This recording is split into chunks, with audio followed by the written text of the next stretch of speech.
বসুন্ধরার কুখ্যাত এমডি সায়ান সোহান আনবিরের বিরুদ্ধে সোচ্চার করানো যেত না।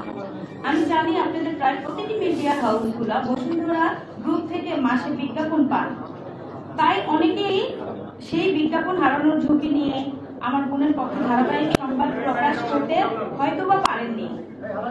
তথাপি সেই সীমাবদ্ধতা নিয়েও ডেইলি স্টার, মানকণ্ঠ, প্রতিদিনের বাংলাদেশ আরো অন্যান্য ইত্যাদি পত্রিকায় RTV, green TV, Gazi TV ইত্যাদি গণমাধ্যম সোচ্চার কণ্ঠে আমার বোনের বিষয়টি দেশবাসীকে জানিয়েছেন। ধন্যবাদ। অন্যরাও যতটুকু সম্ভব নিউজ করেছেন, বিশেষ করে প্রবাস থেকে নাগরিক টিভিতে ভূমিকা রেখেছে, তার জন্য আমি তাদের কাছে বিশেষভাবে কৃতজ্ঞ। আমি কৃতজ্ঞতা জানাই হাসিনা আক্তারকে টেবিল টক অনুষ্ঠানের জন্য, যেখানে আমাকে বেশ কয়েকবার টক শোতে কথা বলার সুযোগ দেওয়া হয়েছিল। আপনারা হয়তো জানেন, মুনিয়াকে মেরে ফেলার সংবাদ পাওয়ার পর আমি যখন গুলশান থানায় মামলা করতে গিয়েছিলাম, তখন থেকে ভূমিদস্যু বসুন্ধরা পুরুষ রাষ্ট্রযন্ত্রকেই কিনে ফেলতে চেয়েছিল এই হত্যা ও ধর্ষণ মামলার ঘটনাটি ধামাচাপা দেওয়ার উদ্দেশ্যে। তৎকালীন আইজিপি বেনজির এবং গুলশান থানার DC Sudip Kumar, DC Nazmul, OC Abul Hossain, SI Ali Ashraf, SI Ali Golam Muktar Ashraf হবে এখানে একটু মানে পিবিআই এর যে কর্মকর্তা ছিলেন এটা একটু এডিট হবে, তো গোলাম মুক্তার আশরাফ পিবিআই এবং সহ আনবিরকে বাঁচিয়ে দেওয়ার জন্য নির্লজ্জ ভূমিকা রেখেছিল।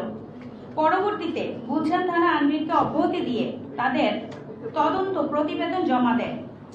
আপনারা হয়তো জানেন, আমি আওয়ামী পরিবারের একজন সন্তান। আমার প্রয়াত বাবা একজন মুক্তিযোদ্ধা ছিলেন। তিনি কুমিল্লাতে আওয়ামী লীগের রাজনীতির সাথে প্রত্যক্ষভাবে জড়িত ছিলেন। একজন মুক্তিযোদ্ধার সন্তান হিসেবেও আওয়ামী লীগ সরকারের শাসন আমলে আমি আমার বোনের হত্যার বিচার দাবিতে দাঁড়ে দাঁড়ে ঘুরেও ন্যায় বিচার পাইনি। আমি জানতে পারি তৎকালীন আইনমন্ত্রী আনিসুল হক তার বান্ধবী তৌফিকা করিমকে দিয়ে মোটা অঙ্কের টাকা আনবিরের থেকে ঘুষ নিয়ে মামলা প্রবাহিত করার চেষ্টা করেন। আমি এসব ব্যাপারে প্রকৃত স্বৈরাচার আওয়ামী লীগের সভাপতি এবং সাবেক প্রধানমন্ত্রী শেখ হাসিনার সাথে সাক্ষাৎ করার জন্য একাধিকবার আবেদন করি। প্রায় 26 পৃষ্ঠার চিঠি একাধিকবার তার দৃষ্টি আকর্ষণ করার চেষ্টা করি, কিন্তু তিনি আমার সাথে সাক্ষাৎ দেননি। আমরা দেখেছি ছাত্র গণহত্যার সময় তিনি ভবন এবং অবকাঠামোর ক্ষতি দেখতে যান, অথচ ছাত্রদের দেখতে যাওয়ার সময় তার হয়ে ওঠে না। একইভাবে তিনি খুনি আনবির ও শাহ আলমের সাথে ঠিকই দেখা করেছেন। আপনারা নিশ্চয়ই আনবিরের ফেসবুকে মাসখানেক আগে শেখ হাসিনার সাথে তাদের সাক্ষাতের কিছু ছবিও দেখেছেন, অথচ আমার সাথে একটিবার সাক্ষাতের সময় হয়ে ওঠেনি। সেখানে আমি অনেক ব্যথিত। আমি বিশ্বাস করি শেখ হাসিনার প্রশ্রয় না পেলে আনবিররা এত ব্যাপরোয়া হয়ে ওঠার সাহস পেত না। পিবিআইতে যখন আমার মামলাটি গেল, সেখানেও অর্থ ঢেলে তৎকালীন পিবিআই প্রধান মনোজ কুমারকে ঘুষ দিয়ে তাদের থেকেও একটি একপেশী তদন্ত রিপোর্ট নিয়ে আসে বসুন্ধরা গ্রুপ। ওই রিপোর্টেও আনবির সহ সকলকে অব্যাহতি দেওয়া হয়। আমি নারাজি জানানোর পর সেটাও আদালতে খারিজ হয়ে যায়। প্রিয় সুধী, আপনারা নিশ্চয় নারাজি পিটিশন খারিজের পর নাগরিক টিভির নাজমুস সাকিবের প্রতিবেদন দেখেছেন। সেই প্রতিবেদনে নাজমুস সাকিব কিছু অডিও রেকর্ড ফাঁস করেন, যার থেকে প্রমাণ হয়ে যায় বিচারক কিভাবে প্রভাবিত হয়ে আনবিরের পক্ষে রায় দেন এবং আমার নারাজি পিটিশন খারিজ করে দেন। এভাবে মুনিয়া হত্যা ও ধর্ষণ মামলাটিকে নিয়ে তদন্ত রিপোর্ট ও আদালতের রায়কে আওয়ামী লীগ আমলে বিচারহীনতার সংস্কৃতিরই একটি নির্লজ্জ উদাহরণ হিসেবে আমি অবহিত করতে পারি। সবচেয়ে দুঃখের বিষয় হলো মুনিয়া গর্ভবতী ছিল। পিবিআই তাদের তদন্তেও বলেছে সেটা ছিল আনবিরের সন্তান, অথচ সেই আনবিরকে তারা ডিএনএ স্যাম্পল টেস্ট করতে বললো না। তারা মামলার অন্যান্য আসামি যেমন সাইফা, মিমু, পিয়াসাকে গ্রেফতার করলেও আনবিরকে একটি বারের জন্য জিজ্ঞাসাবাদ ও গ্রেফতার করেনি। অথচ বিচারের নামে কিরকম তামাশা হয়েছে সেটা নিশ্চয়ই আপনারা বুঝতে পেরেছেন, জানেন। প্রিয় সুধী, এত অন্যায় অবিচারের পরেও আমি আনবিরের হুমকি, টাকা, প্রলোভনের কাছে বিকৃত হইনি। আমিও হাল ছেড়ে দেইনি। আমার মামলা এখনো চলমান রয়েছে আইনি প্রক্রিয়ায়। আমি বিশ্বাস করি স্বৈরাচার হাসিনা পতনের পরে স্বাধীন বাংলাদেশে আমি ন্যায় বিচার এখন প্রত্যাশা করতেই পারি।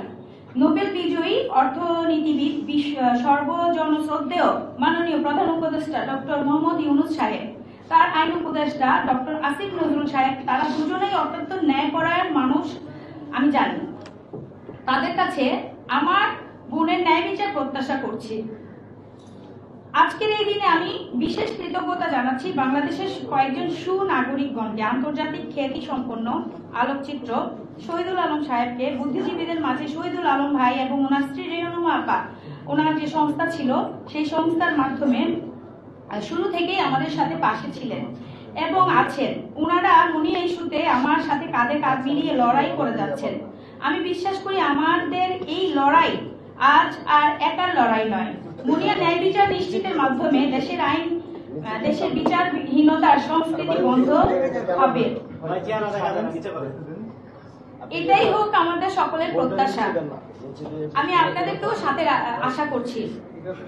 আমি এই সরকারের সংশ্লিষ্টদের অবিলম্বে আনবির ও তার পিতা ভূমিদস্যু বসুন্ধরার চেয়ারম্যান শাহ আলম ও সহ অন্যান্য সহযোগীদের গ্রেপ্তার করে মুনিয়ার ধর্ষণ ও হত্যা মামলার আসামি হিসেবে তাদের জিজ্ঞাসাবাদ ও হত্যার বিচার নিশ্চিতকরণের জন্য আবেদন করছি।